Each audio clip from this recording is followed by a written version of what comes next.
Em 90 segundos tu não faz nem um miojo, mas eu te ensino as matérias que tu tem até nojo. Então senta aí e começa a quebrar ATP pra ter energia pra tua mente processar e entender que a probabilidade de você ir bem no Enem tá ligada direto aos meus raps também. Então começa com humanas, só sei que nada sei, mas sei que saí da vida e pra história eu entrei. Se o clima esquenta e tua caneta falhou, fica tranquilo, a esfera dela dilatou com calor. Eu sou flúor com oxigênio, dá pra completar, evoluir melhor que o Darwin poderia imaginar. Se tinha uma pedra no caminho, pode crer que eu já chutei absoluto no rap. Eu nasci pra ser rei, crio uma sociedade aos modelos de Durkheim. O mecanismo dela própria é que diz pra onde vai minha inspiração. Thomas Edison dizia, é 1% e o restante o trabalho que fazia. Então senta o rabo aí que eu vou te ensinar. Sometimes rap is the best way to learn, rapá. Eu não compreendo, pero não puedo hacer. É só estudar e ouvir as dicas que eu dou pra você. Confere suas respostas e faz tudo com calma. Manda bem na redação, faz do fundo da alma. Esse é o tópico frasal, ainda tem argumentação. E a resposta pra você eu deixei na conclusão. Se tá nervoso, se acalma pra mandar bem. E se liga nos vídeos que eu te preparo pro Enem.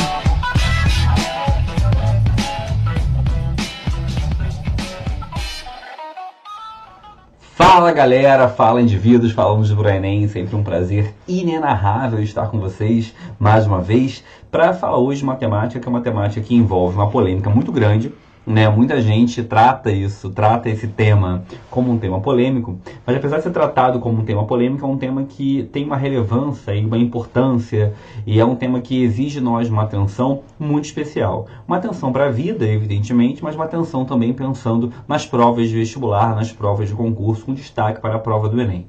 Vamos falar hoje sobre o sistema político brasileiro.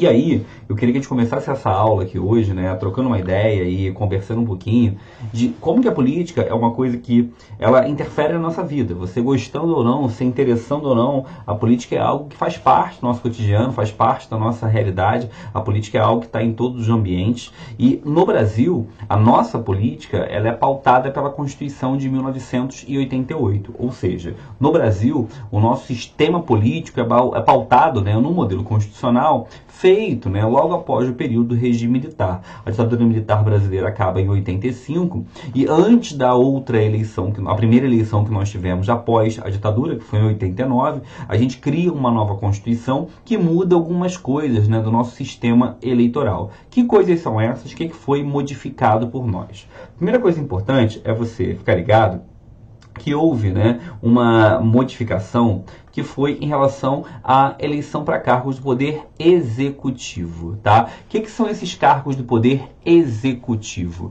São os cargos em que você tem o representante que executa e ordena a regulamentação dentro de certo espaço. É o prefeito, que é referente às cidades, são os governadores de estado em relação aos estados e a figura da presidência da República em relação ao país como um todo. Esses cargos passam a ter eleições presidenciais, na verdade, desculpa, esses cargos passam a ter eleições diretas, ou seja, você não tem mais uma eleição indireta como ocorreu durante todo o período do regime militar, que era um tipo de eleição em que muitas vezes o povo não escolhia de fato, o povo escolhia deputados e esses deputados que escolheriam quem viria a ser o representante. Voltamos a ter eleições diretas depois de mais de 20 anos de período do chamado regime militar.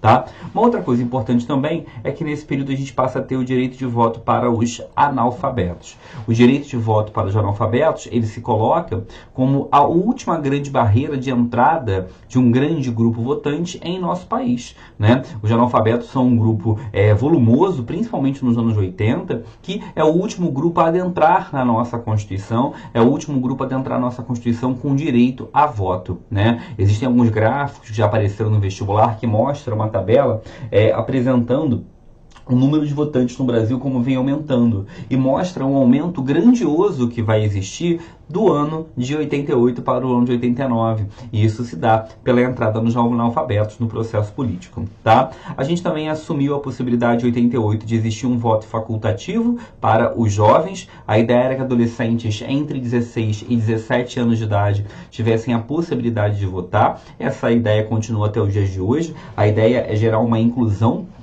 um aumento da participação ali dos jovens, né, dentro do sistema eleitoral. Essa é uma ideia que funcionou pouco. A verdade é que poucos jovens tiram um título de eleitor e menos, né, ainda vão de fato votar, mas é uma tentativa de gerar uma participação coletiva por parte da juventude. Tá? Uma outra coisa também é que existe uma redução, né, do tempo de mandato presidencial. O presidente passa a não ficar mais 5 e sim ficar 4 anos, né, dentro do poder. Você consegue perceber que todos os presidentes após o regime militar, tirando o Sarney, que não tinha Constituição ainda, ficaram 4 anos no poder, né, ou tinham pelo menos um mandato de 4 anos, mesmo que não tenha sido concluído, né? Fernando Henrique, Lula, o Bolsonaro, todos ficaram 4 anos no poder, tá? A não ser com a possibilidade de reeleição. Se cria um órgão também chamado TSE, o Tribunal Superior Eleitoral, é o órgão responsável por organizar, por gerir, por manter a eleição em funcionamento, e o Brasil adota uma política de sufrágio universal. Sufrágio é voto universal para todos. No Brasil existe um sufrágio universal, visto que todo mundo tem direito ao voto. Não existe alguém que é impedido de votar no Brasil devido a algum tipo de matriz ou algum tipo de ideia ou qualquer outra coisa. No Brasil não existe um processo de impedimento de voto por questão racial, por questão de gênero, por qualquer outro motivo que você venha a pensar. O voto no Brasil se manteve como um voto secreto, ou seja, no Brasil as pessoas não têm o direito de saber em quem você votou, a não ser que você queira dizer, né? Isso é para evitar o chamado voto de cabresto, que foi tão normal no Brasil, né, até os anos 30.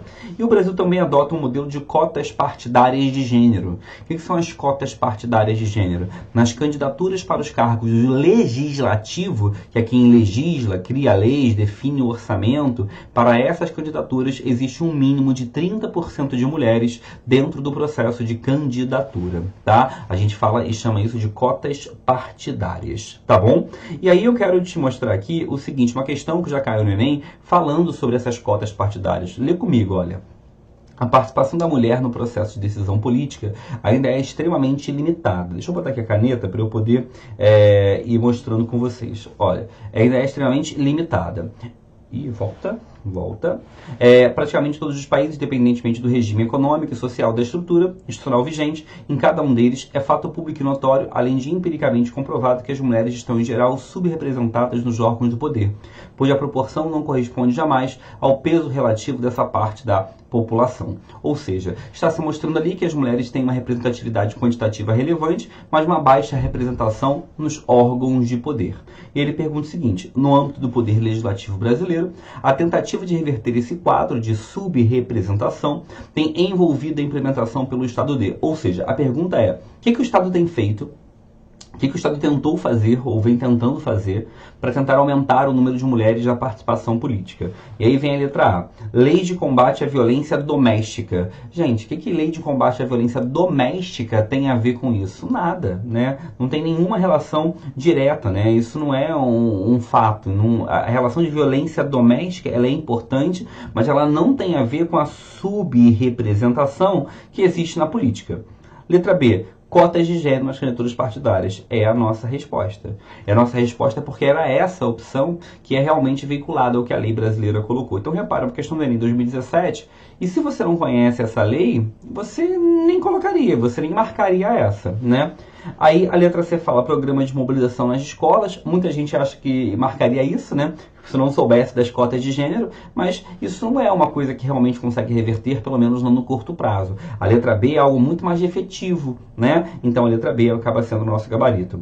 Letra D, propaganda. Propaganda também é algo a muito longo prazo. E letra E, apoio financeiro às lideranças femininas, que não existe. Não existe apoio, não existe dar dinheiro para as lideranças só femininas, por exemplo.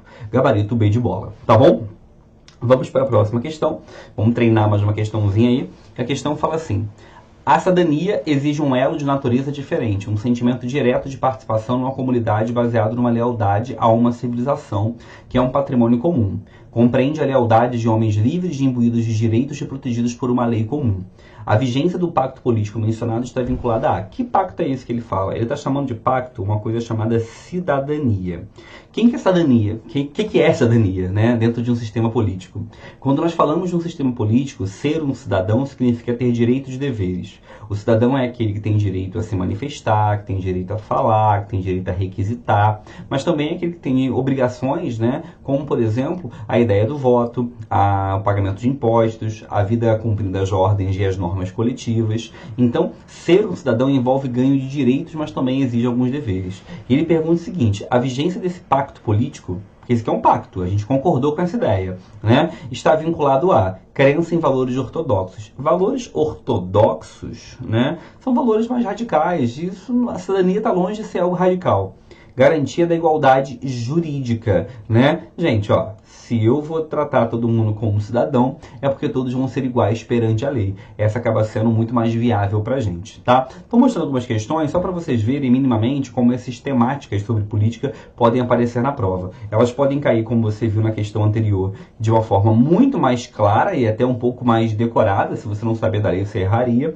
Ou como essa questão aqui, de uma forma um pouco mais abstrata, tá bom? Vamos avançar. Uma outra coisa importante quando a gente fala de política, dentro da realidade brasileira, são os tipos de voto.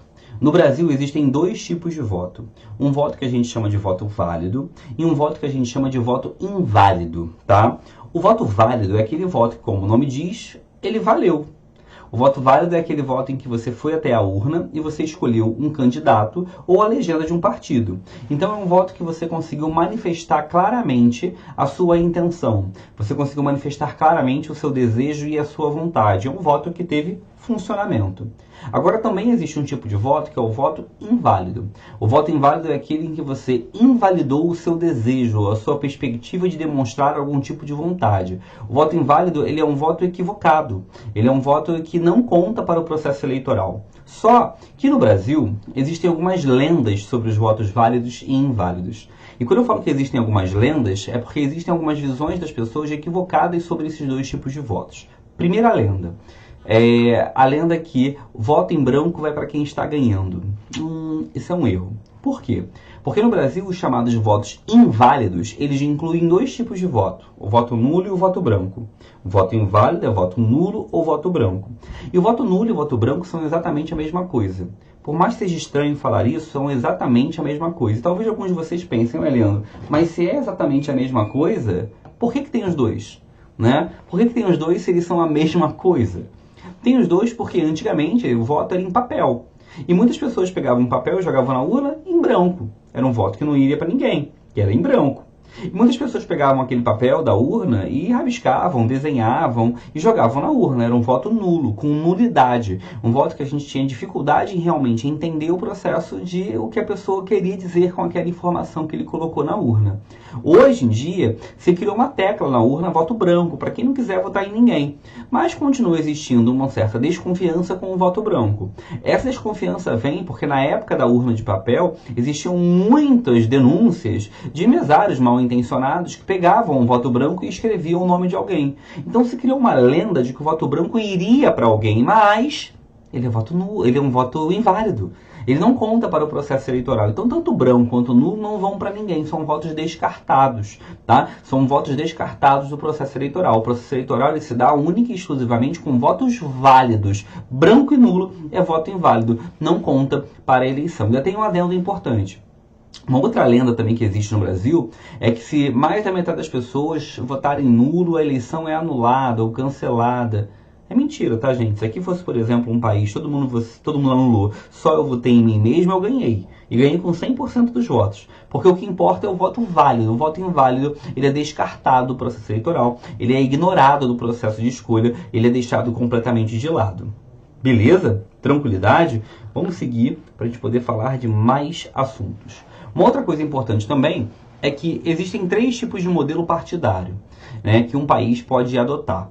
Os países que adotam o modelo republicano partidário são países que podem escolher sobre 3 modelos. Unipartidarismo, também pode aparecer na prova com o nome de monopartidarismo, unipartidarismo ou monopartidarismo, é a mesma coisa. Um modelo também chamado de bipartidarismo e um outro modelo chamado de pluri- ou multipartidarismo. São 3 modelos distintos e são 3 modelos que já foram aplicados em várias partes do mundo. O modelo monopartidário, como o nome diz, tem um partido só. É um modelo, por exemplo, aplicado na China e é um modelo em que as eleições ocorrem dentro do partido. Não é que não tenham eleições, só que as eleições são dentro do sistema partidário, dentro do partido. Você não tem eleições entre partidos distintos. Aquele partido ele reúne o poder. Tá? Existe também o modelo bipartidário, foi um modelo que foi aplicado no Brasil. O Brasil, durante o período chamado regime militar, tinha um modelo bipartidário. Você tinha uma Arena e o MDB. Eram 2 partidos, eram 2 sistemas. Né? Ah, Leandro, eu já ouvi falar que os Estados Unidos é bipartidário, republicanos e democratas. Não. Os americanos também têm um sistema assim como o brasileiro, pluripartidário ou também chamado de multipartidário. Tá? Mas, por terem partidos muito maiores que os outros, que são os democratas e republicanos, faz parecer que são só 2, mas lá podem existir outros partidos. Podem existir e existem outros partidos. Tá bom? E tem o modelo brasileiro, né, que eu já acabei citando, que é o modelo multipartidário ou pluripartidário, que é o modelo onde você tem partidos infinitos, quase. Né? Você pode ter vários partidos, basta uma sigla se registrar. Para uma sigla se registrar, ela precisa de um percentual da população brasileira. Hoje em dia fica na casa de 430 mil eleitores que se manifestem favoravelmente à criação daquele partido. Uma outra coisa importante é que, além disso, esse partido novo a ser criado tem que ter 101 fundadores, um regimento. Existem algumas regras para isso acontecer. Mas hoje a gente conta aí com mais de 30 partidos. Os mais antigos que estão em funcionamento contínuo são o PMDB, que mudou o nome, era PMDB, virou MDB, o PTB e o PDT, que estão até hoje em ativos desde 81. Agora, partidos que existiram, deixaram de existir, voltaram, existem vários. O mais antigo é o Partido Comunista Brasileiro, que é de 1922. Tá? Mas hoje, atualmente, nós temos mais de 30 partidos, alguns muito maiores do que outros, partidos como PSD, União Brasil, PT, MDB, PSL, são partidos um pouco maiores que os outros, têm maior número de representantes, tanto em prefeituras como em governos do estado, como também nas câmaras estaduais e federais. Isso faz deles partidos um pouco maiores. E temos partidos nanicos, né? Nanicos não é pejorativo não, são partidos menores mesmo, pequenos, com baixa representação, que é a grande maioria, por sinal, tá? Vamos seguir. E aí eu quero fazer uma questãozinha com vocês, já que a gente está falando de partido político, para você ver que isso também já apareceu na nossa prova. Questão 4, né, que fala assim: numa democracia representativa, como é o Brasil, o direito de votar para a escolha dos governantes que irão ocupar os cargos de executivo e do legislativo é um dos direitos fundamentais da cidadania. Na impossibilidade de participação direta do povo nas decisões que deverão ser tomadas a respeito de questões da máxima relevância para o interesse público, a escolha de representantes para o desempenho dessas tarefas foi o caminho encontrado para que as ações as opções reflitam a vontade do povo. Na perspectiva apontada no texto, a consolidação da democracia no Brasil baseia-se na representação popular por meio, ou seja, no Brasil, para haver democracia, o grande modelo de representação existente na nossa lei é a letra B, partidos políticos, tá? E aqui entra como partidos políticos porque é a única opção que realmente fala sobre um aspecto democrático em escala nacional, como o Brasil, que fale sobre a representação do povo e que se coloca, como se colocou no texto, que é a decisão sobre aqueles que vão ocupar o legislativo e o executivo, né? Ou seja, só quem faz isso no Brasil são os partidos políticos. Fóruns sociais têm baixa relevância do ponto de vista de importância coletiva e nacional. Os conselhos federais são muito mais ligados às entidades de classe, que são grupos de pessoas que trabalham, né, em prol de alguma profissão, né, conselhos federais como o Conselho Federal de Medicina ou entidades de classe como os sindicatos. E as ONGs, também, que não tem nenhuma relação ou capacidade de representar a opinião popular dentro do processo democrático, pelo menos não de forma tão clara, tão evidente, como essa que ele pede dentro do texto. O gabarito, então, vai ser a letra A. Tá bom? A letra não, desculpa, a letra B. Tranquilo? Beleza? Vamos seguir. Vamos fazer mais uma questão daqui a pouco, mas vamos primeiro falar sobre um tema, que é um tema que, quando a gente fala de política, gera sempre muita confusão, que é a ideia do voto obrigatório, né? Existem argumentos para defender tanto o voto obrigatório quanto o voto opcional. As pessoas que defendem normalmente o voto opcional, defendem o voto opcional por acreditar que o Brasil é um país democrático, por ser democrático é livre, por ser livre as pessoas devem ter liberdade de poder escolher e opinar se querem ou não participar do processo de escolha, né? Existe uma defesa de que as pessoas devem ter direito de escolher, de optar se elas querem ou não participar do processo decisório, então seria livre, né, o processo de voto. Só que no Brasil não é, e não é desde o início da nossa Constituição lá de 88, que estabeleceu o voto obrigatório. E por que essa Constituição colocou o voto obrigatório? Porque, vem aqui comigo rapidinho e me acompanhe numa coisa. O Brasil vira uma república no ano de vamos ver minha habilidade para escrever com o mouse, no ano de 1800, olha que tragédia, né, 1800, eu vou conseguir, 89, né? Em 1889, o Brasil vira uma república na chamada Proclamação da República do dia 15 de novembro com Marechal Deodoro da Fonseca. Marechal Deodoro foi eleito? Não, foi um golpe, então não teve eleição. Marechal Deodoro fica 2 anos no poder, acaba por sair, e no ano de 1891, entra no governo a figura de Floriano Peixoto. Floriano Peixoto foi eleito? Não. Floriano ele tinha que, na verdade, convocar novas eleições, ele resolve não convocar, então não teve eleição.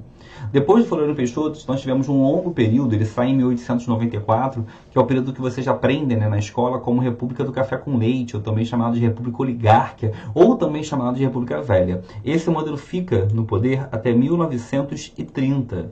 E durante todo esse período aqui, né, de 1891 até 1930, a gente teve um modelo de organização que era com voto de cabresto, as pessoas não tinham autonomia de fato para votar, então era uma democracia falha também. Em 30, existe uma nova mudança na política brasileira, um novo golpe, e assume o poder Getúlio Vargas. Getúlio Vargas foi eleito? Foi nada. Foi nada. Né? Getúlio Vargas ele deu um golpe. Né? Então, a gente repara que o Brasil aqui nesse momento tem 40 anos de república e o brasileiro nunca votou de verdade.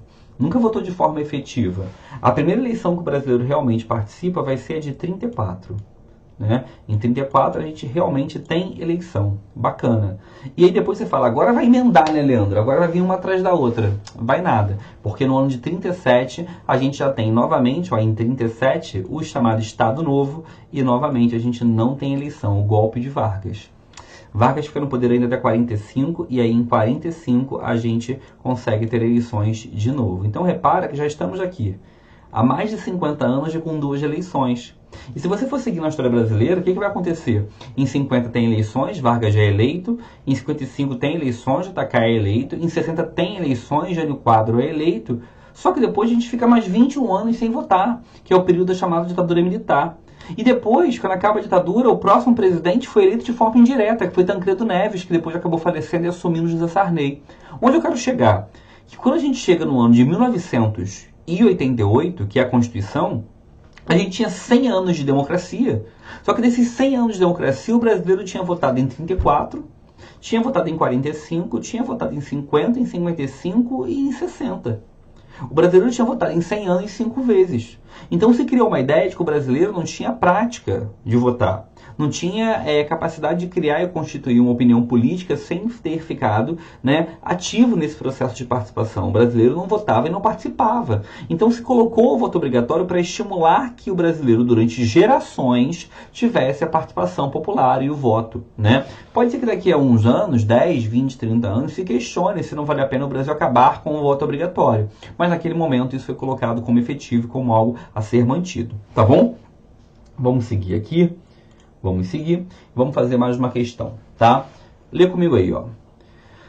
Em um governo que deriva sua legitimidade de eleições livres e regulares, a ativação de uma corrente comunicativa entre a sociedade política e a civil é essencial e constitutiva, não apenas inevitável. As múltiplas fontes de informação e as variadas formas de comunicação e influência que os cidadãos ativam através da mídia, movimentos sociais de partidos políticos, dão o tom de uma representação em uma sociedade democrática.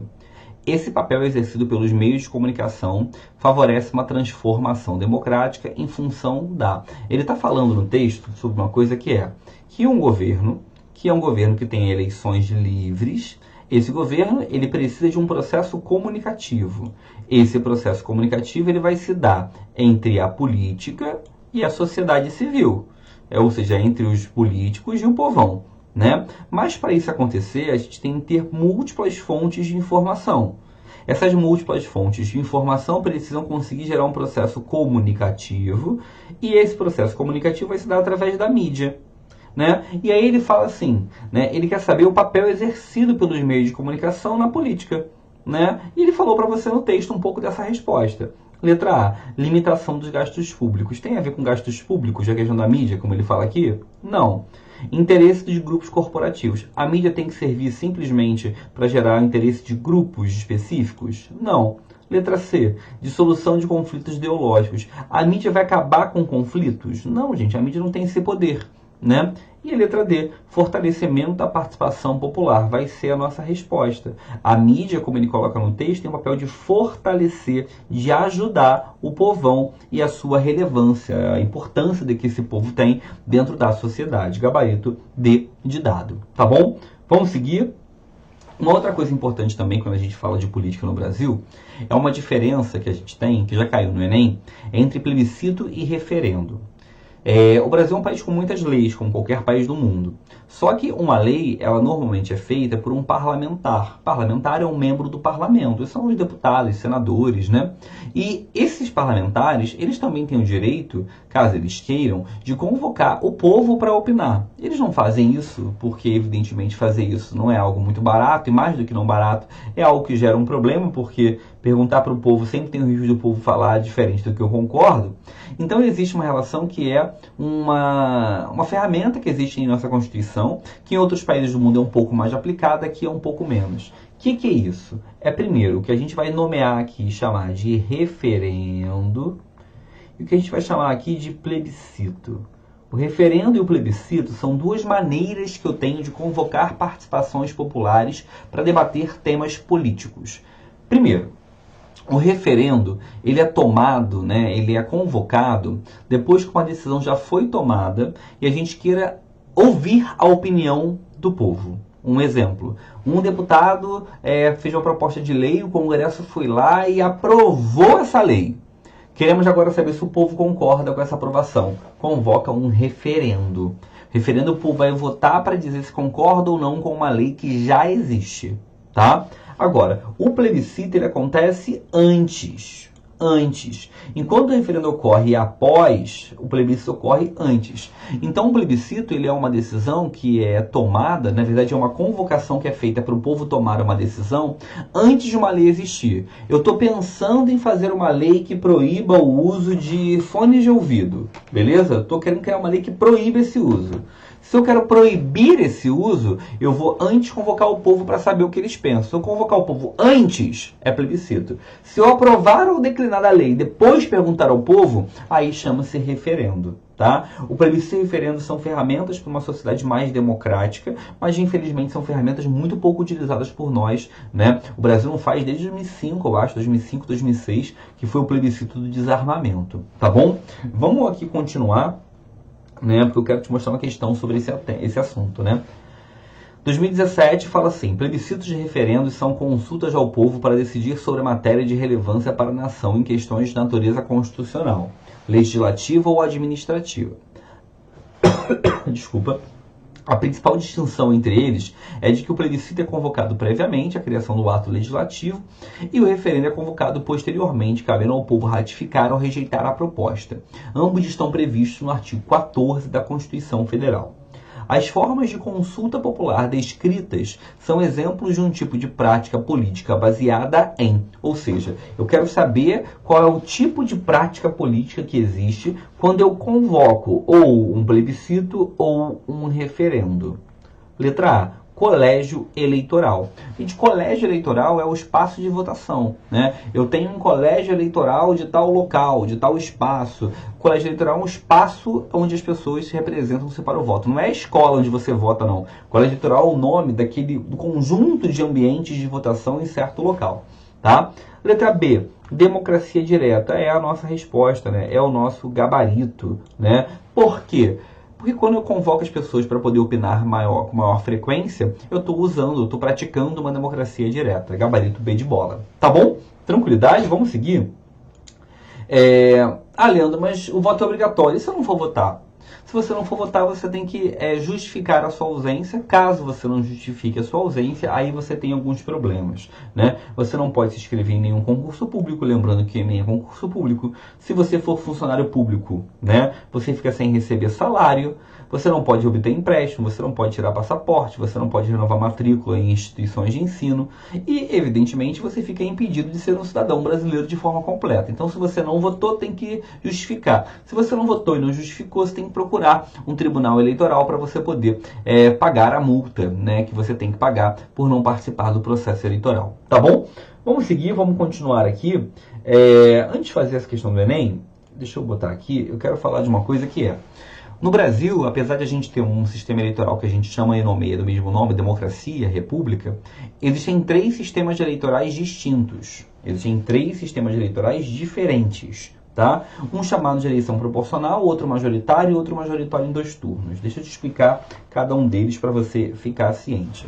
A eleição majoritária é a mais fácil de você entender, mas também é aquela que tem menos candidatos que são escolhidos por ela. As eleições majoritárias elas funcionam para senadores e para prefeitos de cidades pequenas, são cidades com menos de 200 mil habitantes, tá? Que é o seguinte, quem tem mais votos, vence. Ué, Leandro, como assim? Vamos supor que eu tenho um candidato A, um candidato B, um candidato C. O A, ele teve 10 votos, o B teve 9 votos, o C teve 8 votos. Quem ganhou? O A. O A ganhou e ponto final. O A está eleito, B está descartado, C está descartado. Beleza? Eleição majoritária. Quem tem mais votos, vence. E fim de papo. Tá? Agora, também existe um sistema muito aplicado no Brasil, que é para cargos, né, de presidência da República, governadores de estado e também prefeitos de cidades maiores, né, com mais de 200 mil habitantes, que é o modelo que a gente chama de majoritário em 2 turnos. O modelo majoritário em 2 turnos, ele é um modelo que ele é muito comum em várias partes do mundo, né? Você repara que países, por exemplo, como Argentina, Chile, Portugal, Uruguai, adotam esse modelo. E é um modelo que funciona da seguinte maneira. Para você ser eleito, você tem que ter mais de 50% dos votos. Então, você tem aqui o candidato A, o candidato B, o C e o candidato D. O A teve 10 votos, o B teve 7. O C teve 6, o D teve 4. Beleza? Nesse caso aqui, o que você tem que fazer para ver quem ganhou essa eleição? Primeiro, você tem que ver quantos votos válidos teve. Para saber quantos votos válidos eu tive, eu preciso saber quantas pessoas votaram realmente em alguém, quantas pessoas não anularam nem votaram branco. Aqui você tem 10 mais 7, 17, mais 6, 23, mais 4 aqui você tem um número de 27. Então a gente teve aqui um total de 27 votos válidos. Para alguém ser eleito numa eleição que teve total de 27 válidos, é 50% mais 1. Então você tem que ter aqui mais ou menos 14 pessoas que tenham votado. Alguém atingiu 14? Não. que eu faço então? Convoco uma nova eleição. Só que essa nova eleição eu descarto os candidatos menos bem posicionados. Eu faço uma nova eleição somente com os 2 mais bem votados. Aqui no caso o A e o B. Quem votou no C ou no D teria a oportunidade de votar novamente para escolher outro candidato. Tá? Isso é chamado de eleição em segundo turno. É muito comum e é aqui como a gente escolhe presidentes, governadores e prefeitos no Brasil. Tá bom? Você também tem um modelo de votação que a gente chama de eleição proporcional. Esse é o mais complexo, eu não vou precisar que vocês entendam todos os detalhes não, porque é pouco provável que o vestibular venha cobrar isso de você, mas eu quero que você tenha uma noção geral. Vamos pensar uma eleição fictícia com um partido A, B, C, D e E. Essa eleição fictícia aqui é uma eleição para o cargo de vereador, tá? São os Olha que tragédia para escrever, tô aparecendo aqui, eu me sentindo... Não vou conseguir. Vereadores. Que tragédia. Os vereadores, eles têm 17 votos, 17 cargos, tá? Como assim 17 cargos? Nessa eleição que eu criei aqui agora, você vai ter uma eleição para vereadores e tem 17 vagas para vereadores, tá? Esses são os candidatos. E aí teve o dia da votação e aqui estão os candidatos. E também está aqui para você quem são os 17 mais bem votados. Repara que o mais bem votado foi o Palhaço Patati, conseguiu quase 14 mil votos e foi o primeiro mais bem votado. E o 17º foi o Danilo, né? Danilo conseguiu aqui e foi o 17º mais bem votado. Mas repara uma coisa importante. Aqui você tem um processo de votação onde alguns se destacaram demais, tipo o Palhaço Patati. Só que a eleição proporcional funciona um pouquinho diferente. Eleição proporcional você tem que fazer uma conta. Como assim uma conta? Eu vou te explicar essa conta agora. Olha para cá. Você vai pegar o total de votos. O total de votos. Todo mundo que foi lá votar.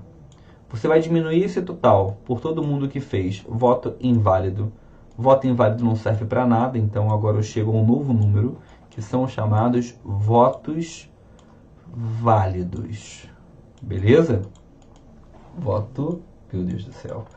Parecia um... Tô até botando um acento aqui, parecendo até acento diferente. Voto válido. Beleza? Esses votos válidos aqui, você vai dividir ele pelo número de vagas. Eu te falei que tinha 17 vagas. 17 vagas. E aí eu chego a um número. Esse número que eu chegar, recebe na sociologia o nome de quociente. Como assim quociente? É quantos votos eu tenho que ter para poder ser eleito, né? Deixa eu te mostrar um exemplo aqui nesse exemplo que eu dei para vocês. Nesse exemplo que eu dei para você, repara que a gente tem um problema que funcionaria assim. Vamos criar uma eleição fictícia. Foram votar 50 mil pessoas, eu tirei voto branco, voto nulo, porque o voto inválido não conta. Eu chego ao número de votos válidos. Quando eu chegar ao número de votos válidos, né, eu vou dividir pelo número de vagas. Dividir pelo número de vagas, eu chego a um número que é o quociente eleitoral. Nessa eleição fictícia que eu criei aqui, o quociente eleitoral é 2.725. Então eu preciso, para ter sido eleito, conseguir 2.725 votos. Beleza? Só que repara uma coisa aqui. Quem conseguiu esse número? Quase ninguém, né? Só o Palhaço Patati conseguiu. Só que pensa comigo. Palhaço Patati conseguiu quantas vezes esse quociente? Várias vezes. Então, o voto dele sobra e vai para os demais membros do partido. Como assim para os demais membros do partido? Porque eleições chamadas de proporcionais, você não vota somente no candidato. Você vota no candidato e no partido desse candidato. Então, nesse caso aqui, os votos do Patati elegem ele, mas também elegem as pessoas que estão embaixo. E quer ver um exemplo pior? O partido E. O partido E teve a Beatriz, e a Beatriz foi a terceira mais bem votada. Só que ela atingiu o quociente? Não. Se juntar os votos dos outros partidos já atingem o quociente? Não. Então Beatriz está fora. Ah, mas ela foi a terceira mais bem votada. Não interessa. A Beatriz, por exemplo, não vai entrar, mas a Maria, com muito menos votos, vai entrar.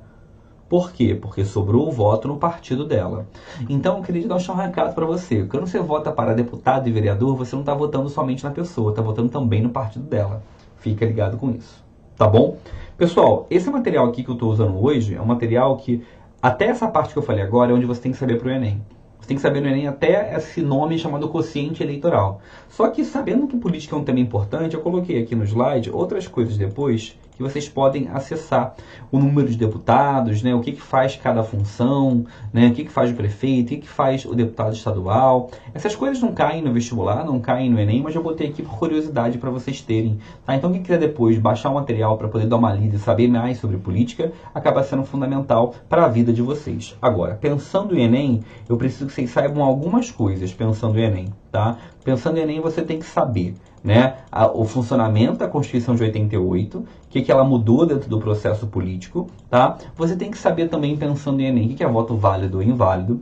Você tem que saber os tipos de partidarismo, monopartidarismo, pluripartidarismo e bipartidarismo. Você tem que saber por que o Brasil é um país que adota o voto obrigatório, saber a diferença entre plebiscito e sobre referendo, e você também tem que saber os tipos de votação, o que é uma eleição proporcional, majoritária ou majoritária em 2 turnos. Beleza, galera? Espero que todo mundo tenha ficado bem, tenha entendido e que vocês se interessem um pouco mais por política, que é algo tão importante na sociedade brasileira. Valeu, forte abraço, fique bem e até mais. Valeu! Assista nossas aulas a hora que você quiser. Vem com o Pro, o cursinho online que mais aprova no Enem. Assine em proenem.com.br.